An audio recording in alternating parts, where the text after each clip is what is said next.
It started with a fish. Not a famous fish. Not a fish that changed the course of empires. Just a fish, and a question no one particularly wanted to answer. The question was this: how do you keep a shark from eating a bomb?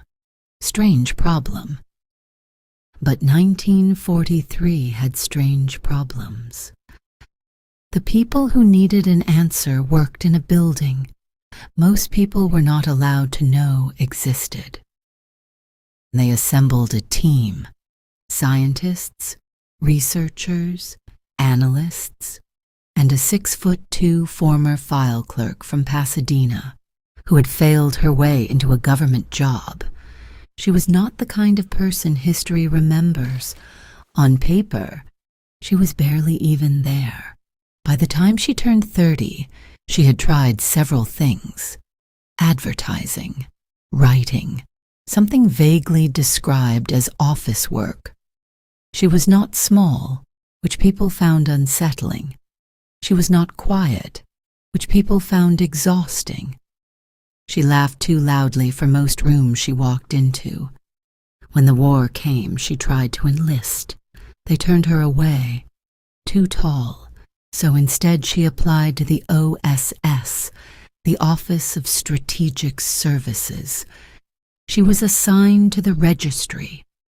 The registry.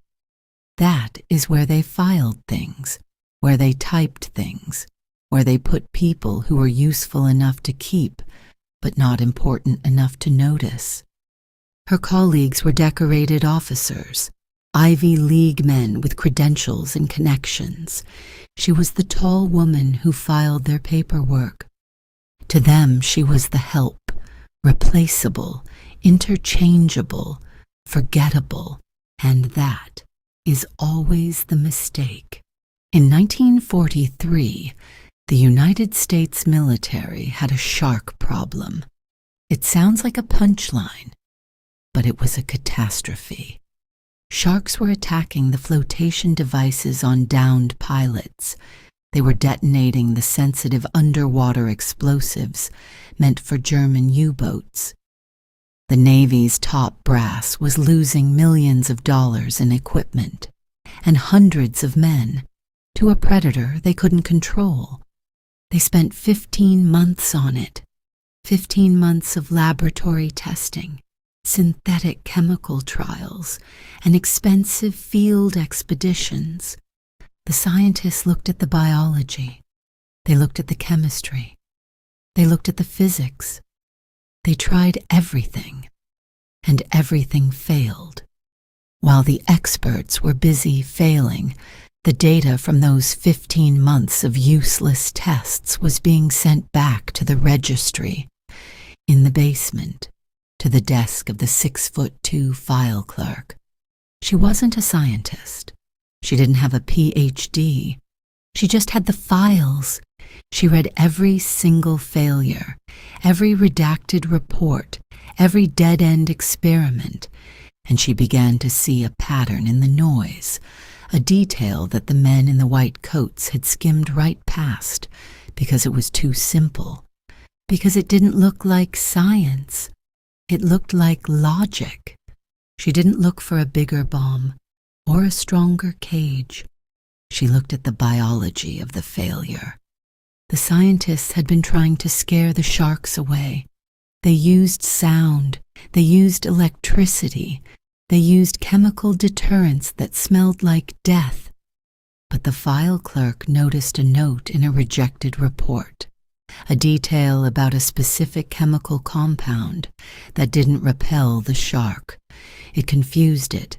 Copper acetate, mixed with a dark water-soluble dye.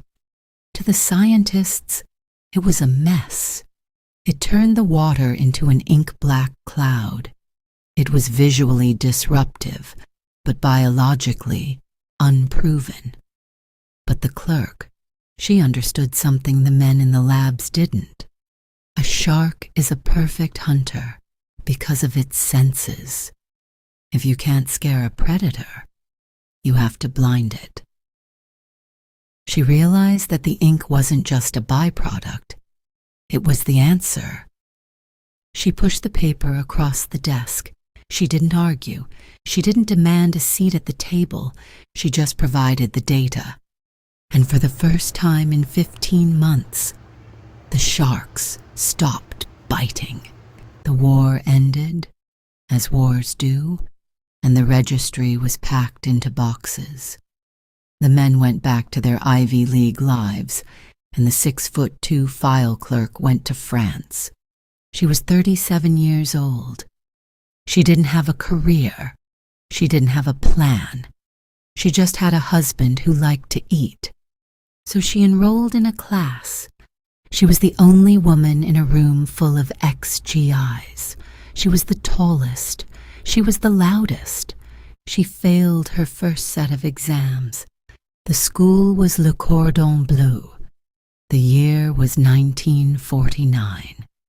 No one connected the woman learning to debone a duck to the woman who had quietly solved a wartime intelligence problem with a dark dye and a dead shark.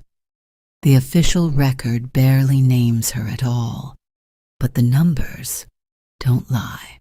It would take decades for the declassified OSS personnel files to surface, and when they did, there was her name.